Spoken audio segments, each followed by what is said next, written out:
Amanda and I have known each other since we were in high school. We were in the same class, we were good friends, we walked and dreamed under the moonlight. She was the first girl I ever slept with. Amanda waited for me while I was in the army, and after I returned, we got married. We moved into her parents' big house with Amanda's mom Joan and dad Mark.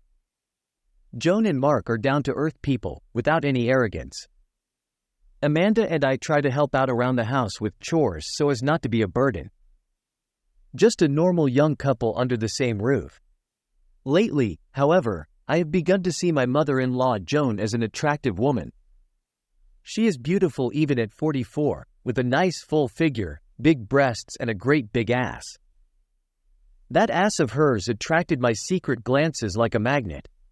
Of course, I realized that I shouldn't go any further than thinking about it. One wrong step could ruin our relationship and turn us into enemies. But one September day, when I excused myself from work, Joan wasn't there either. Amanda and Mark weren't there either. I was sitting in my room at my computer when I heard Joan's voice, "Victor, go get some apples and I'll make some juice." It was an easy request and I headed off to the orchard. Having finished quickly, I returned to the house and saw Joan mopping the floor on her hands and knees. And I just couldn't hold back any longer at the sight of her massive ass under her house robe. I put the apples down, quickly walked up behind her, and she jumped, but not from my touch, from surprise. She looked back over her shoulder.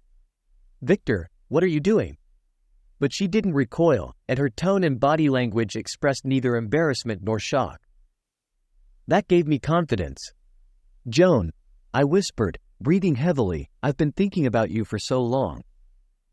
"Your body beckons me." She smiled. "I kept wondering when you would come to me. I've been thinking about you, too, ever since Amanda introduced us. But I assumed you weren't interested." I couldn't believe my ears. We quickly fell into each other's arms.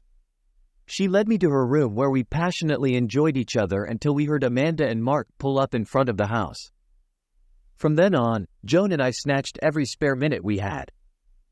I even changed my work schedule so that our weekends would overlap. Our secret romance became an integral part of my life. As time went on, Joan and I grew bolder, no longer confined to her bedroom. We were close to having Amanda and Mark catch us in compromising poses all over the house, on the living room couch, on the laundry room floor, even on the kitchen table late at night. Each time they almost caught us was both scary and exciting. However, the deception was weighing on me. Sweet Amanda suspected nothing while I portrayed myself as a dutiful husband in public, but was secretly betraying her with her own mother.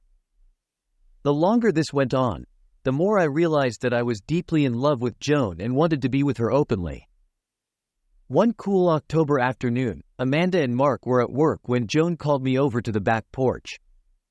She looked seriously into my eyes and took my hands in hers. "Victor, we've had an incredible time together.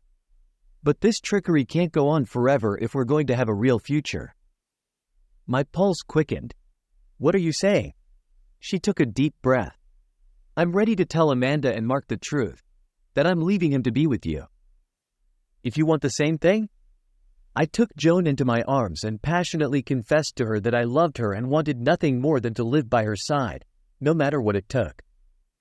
We kissed deeply, finally allowing ourselves to be fully present in this moment without fear of exposure.